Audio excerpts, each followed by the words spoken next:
Hi, good day to you, viewers. Welcome back. We just wrapped up the last part. We just finished the national policies. Now it's time to talk about the state policies. We start off with one of the states which is really growing very fast. UP. UP has come up with a very innovative ODOP, which means it talks about one district, one product philosophy. So, what is this one district, one product? UP has always been a state where there has been a lot of craftsmanship, and we would also notice that there are certain districts which are very unique to craftsmanship. Like if you go to Lucknow, there is the chikankari work. If you go to Moradabad, you will find that the brass work is there.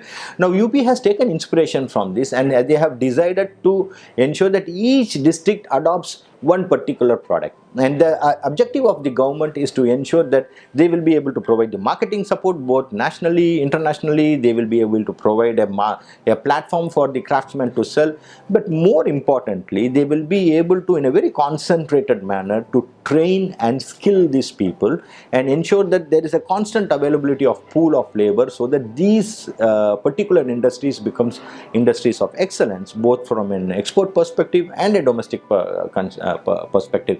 It will also lead to a preservation and development of the local crafts and skill, and it will lead to promotion of the art.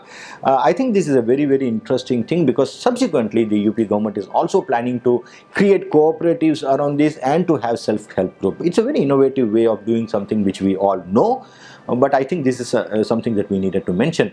The second thing is the state of Kerala has come up with it's ready to inaugurate its first defense park. It's ready for inauguration. This park is actually in Ottapalam district, Ottapalam town of Palakkad district. It is in the Kochi-Coimbatore industrial corridor. It is aimed to manufacture defense equipment for armed forces and export. Kerala Industrial Infrastructure Development Corporation is the nodal agency. Now, we have talked in the previous episodes of NU how India was a global center for arms and armament, but over a period of time we lost focus and we started becoming a major import, and these import always led to allegations of corruptions, and it was also a tool for people to generate black money and park it outside the country.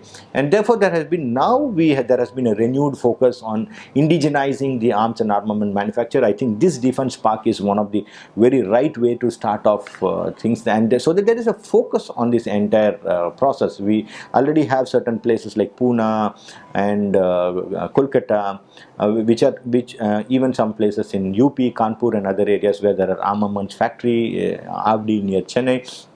We have something in Trichy. There are a lot of towns which are focused, but this can really go on to become some center of innovation and excellence with respect to arms and ammunition manufacture. The second state we are going to talk about is that Tamil Nadu has come up with a new policy, which new industrial land holding policy, which has increased now the industrial holding acreage from 30 to 60 acres. Now, it will have a condition of continued use, which means the industry just cannot, people cannot just take the land, sit on it, and then later redevelop to something else. So, the government has allowed the increase in land holding, but it has come up with two clauses, very wise clauses, saying that the condition of continued use has to be there and no change in classification will be allowed. Because we have also seen in many places, once the city expands, these industrial areas which are on the fringes of the city become the prime areas, and then actually industries are shut down and they become real estate ventures. So this is a very wise clause.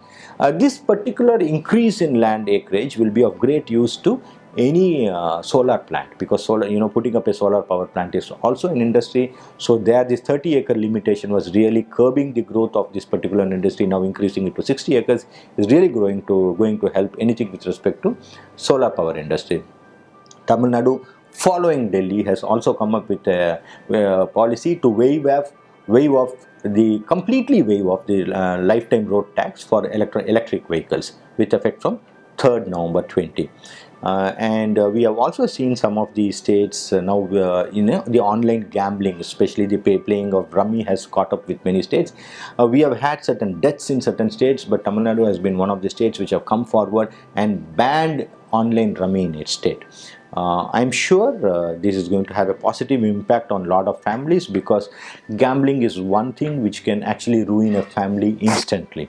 That is why this is part of our lore, Mahabharat, where an entire kingdom and family is lost just because of gambling. But people fail to realize it, and somehow the idea of getting rich quickly without enough effort has got imbibed in people's mind. But therefore, this ban, I think, it's going to really help the families. Coming to defense, there are just two news items which are worthy of sharing with you. The first is Indian private defense technology company called Dynamatic Technologies has completed building the fuselage for the final operation clearance version of Tejas aircraft. Now, traditionally, most of these things have been imported, and therefore has not served our purpose very well.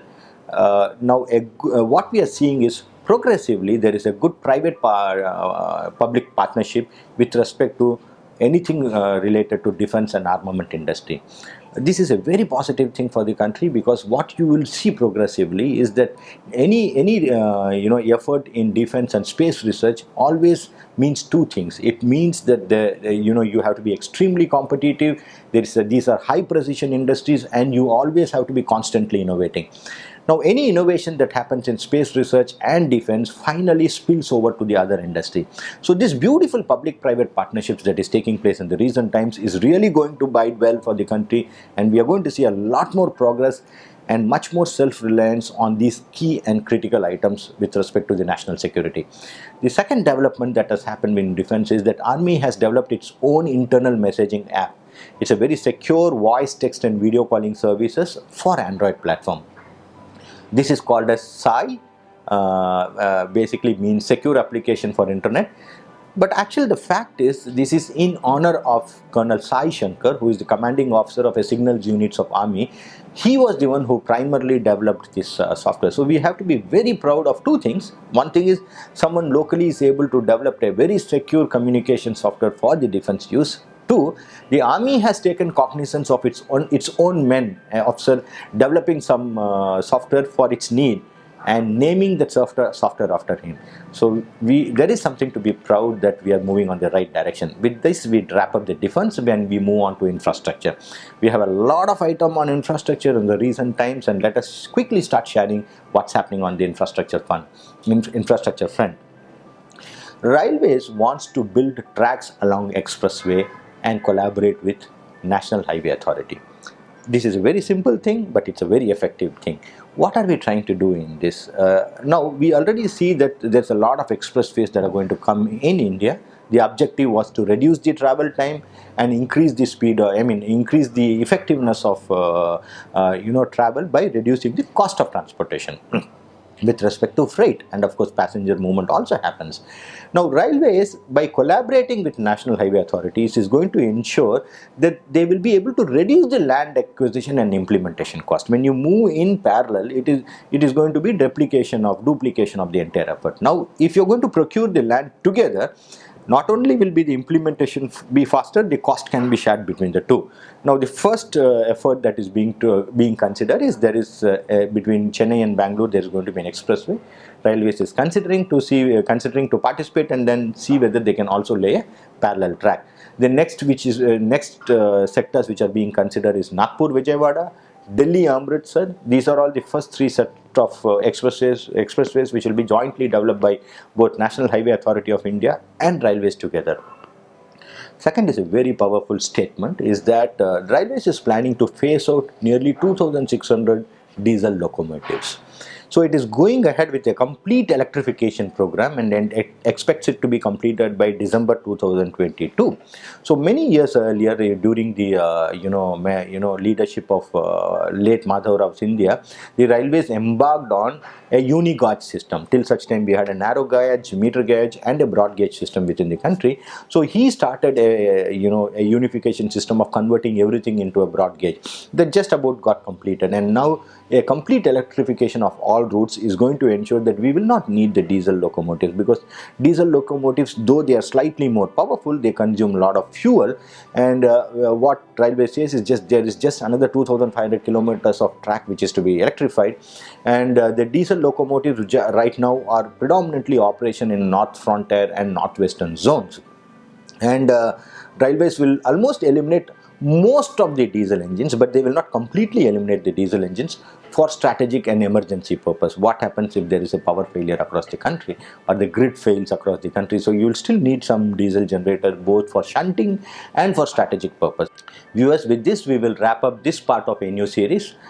Please stay connected and subscribe to our channel and press the bell icon so that you keep receiving our updates. The next part of the NU series, we are going to continue with the infrastructure development. Till such time, stay safe, stay healthy and stay happy. Thank you and good day to you.